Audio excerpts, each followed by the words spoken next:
বসুন্ধরা যাও, মাদ্রাসায় একটা ভর্তির নিয়ম, ফরম নিয়েই মাথার চুল কাটা লাগবে, নাইলে ভর্তি বাতিল।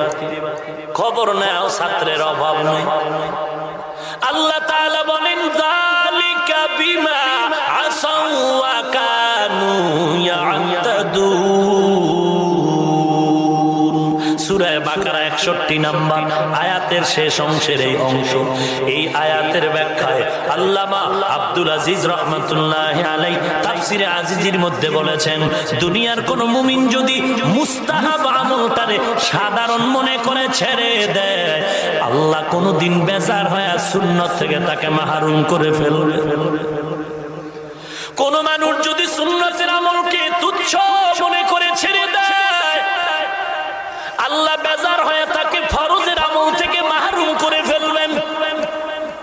ফরজের আমল থেকে মাহরুম হওয়া মানে আল্লাহর মারিফত থেকে বঞ্চিত হওয়া। আল্লাহর মারিফত থেকে বঞ্চিত হওয়াই মানে জাহান্নামের আসামি হওয়া।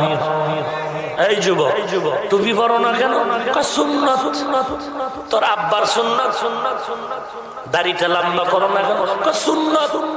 তোর বাবার সুন্নাত।